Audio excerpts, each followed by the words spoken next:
there's this limitless universe of forms out there that is just surreal, otherworldly,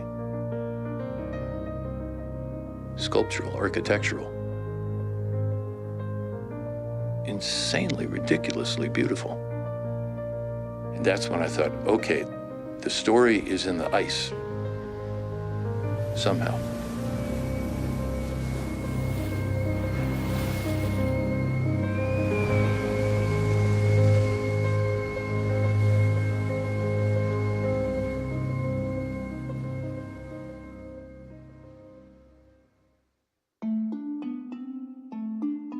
I was about 25 or so, I guess, and I was finishing my master's degree in geomorphology.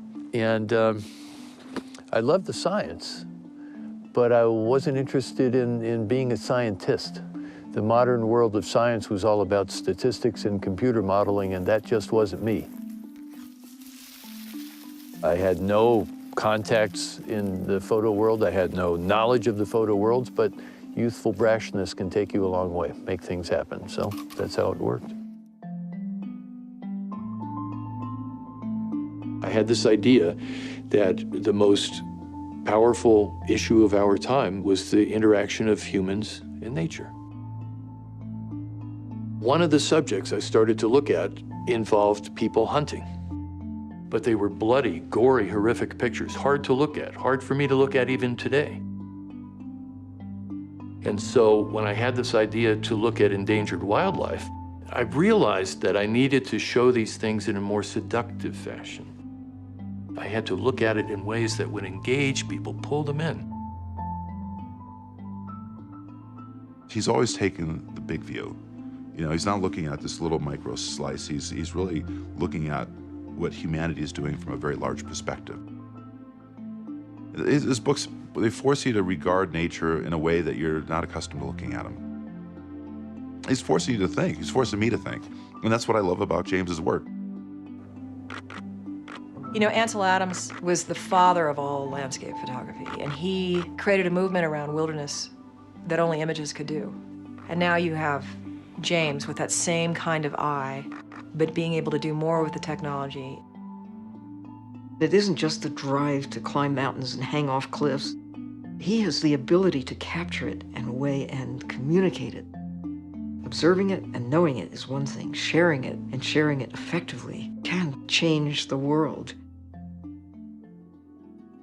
I did a couple of years of research on the climate change story, trying to find what you could photograph about climate change that would make interesting photographs. And I eventually realized that the only thing that, to me, sounded right was ice.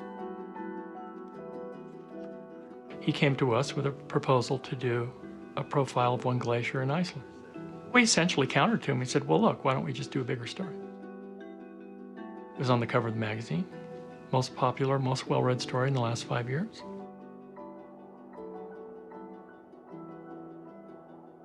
As I was shooting that story, I started to get the very strong sense that this was a scouting mission for something much bigger and much longer term that was about to unfold.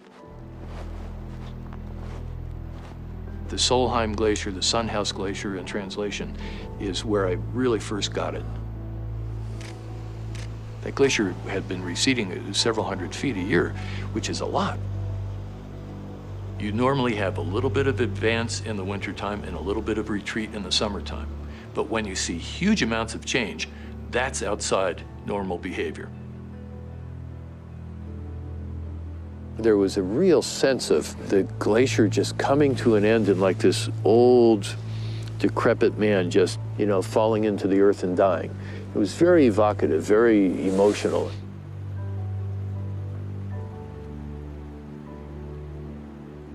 As a guy who's been mountaineering for basically my whole adult life, someone who's trained in earth sciences, I never imagined that you could see features this big disappearing in such a short period of time. But when I saw that, I realized, my God, there's a powerful piece of history that's unfolding in these pictures, and I have to go back to those same spots.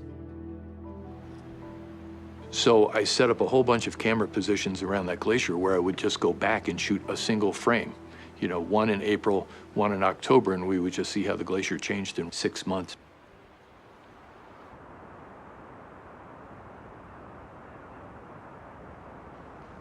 Right there where Bob is, stand right there. That's exactly where the ice was, right there. Right, over? Correct. That glacier had changed so much that, I'm not kidding, for like 3 hours, we stood there looking at the prints of 6 months ago, looking at the glacier going, we must be wrong. We can't be in the right places. Appear to be from over there.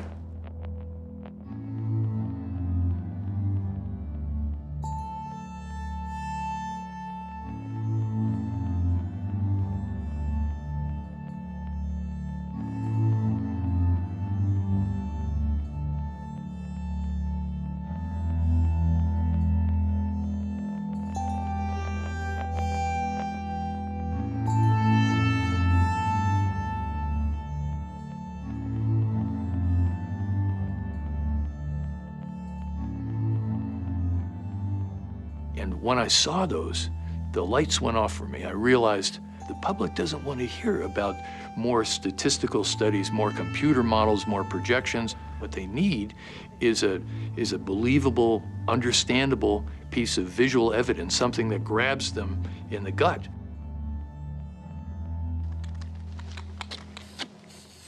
So I created this project called the Extreme Ice Survey, or EIS. The initial goal was to put out 25 cameras for 3 years, and they would shoot every hour as long as it was daylight. We would download the cameras every so often and turn those individual frames into video clips that would show you how the landscape was changing. I thought that basically you could just buy all this time-lapse equipment off the shelf, slam it together, and put it out there. I was so naive about that. There was a custom computer that needed to be built, and there were 1,000 little engineering details that needed to be worked out, and a lot of trial and error because people hadn't built this stuff before.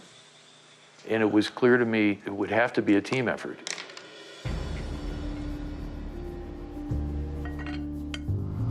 I wasn't that into photography, but I talked him into letting me come up here and have a look at the system because I was curious, and I really wanted to do whatever I could to get my foot in the door. Spav is the field assistant in Iceland. You ready? As ready as I can be. These are just really attractive because I think they're more picturesque and they're still big glaciers. Jason had a deep, deep well of experience about Greenland's glaciers, about Greenland logistics, about what the glaciers were doing. Tad's a glaciologist. He's the grandfather, the godfather of the knowledge base about those glaciers in Alaska. The scope and the scale of EIS is bigger than any other project since I've known him. They would, work all day in our little, used to be our garage, turned into a workshop, till sometimes 11, 12 o'clock at night. James sent me a gear list of things that I had never heard. I mean, ice axes and crampons, all of this technical climbing gear that I had never used before. I remember thinking, I never want to do ice climbing or ice-related stuff. It's dangerous, I'm gonna die. But of course, I still went with James to Iceland.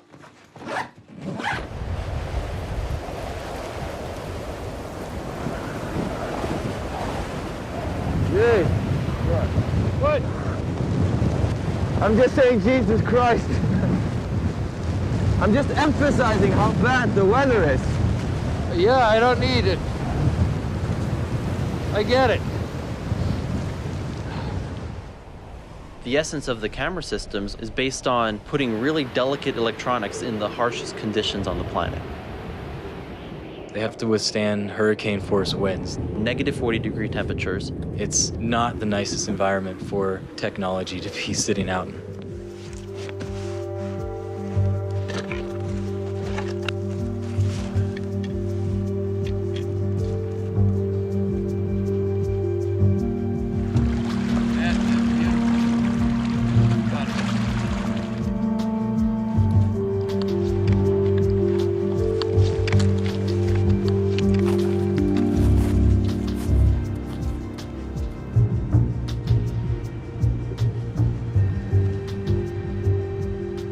Whatever the dangers of that boulder are, that's a better spot than this is.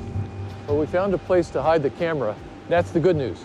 The bad news is we've got a major engineering project to try and get that thing anchored and supported. This thing is loose. Look how soft this stuff is.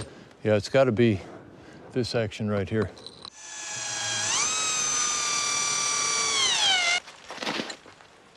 The other way around.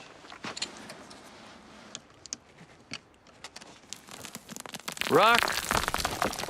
This is fantastic. Look at this. It's exactly what we wanted. Okay. Well, here we go. The first eyeballs on the glacier, finally. Let's see what a couple years brings to us.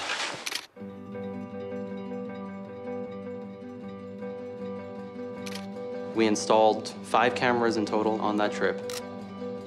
After that, we went on to Greenland.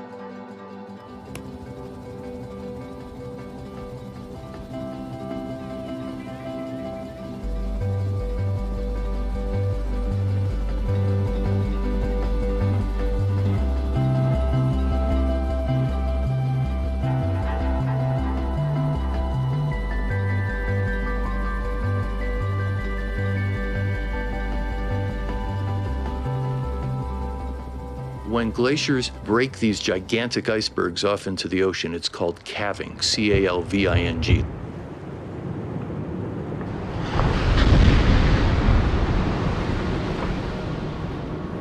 Ever since glaciers have entered the ocean, hundreds of thousands of years ago, ice has always calved off. But what we're seeing now is the Greenland ice sheet thinning out and dumping ever more ice and water into the ocean.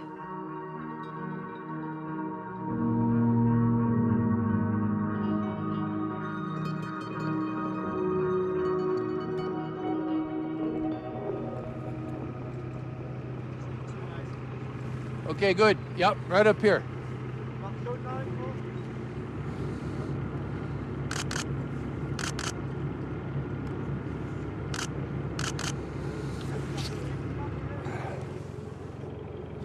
It's sort of like doing a portrait of people. You know, Richard Avedon and Irving Penn spent their entire careers doing portraits of faces, essentially, and found endless variation and endless beauty and endless magic in those faces. And for me, that's the same thing as what's going on here. You know, you feel this tension between this huge, enduring power of these glaciers and their fragility. You know, they came from a great and impassive place, and now they're crumbling into these tiny little blocks of ice going off into the ocean. It's crazy.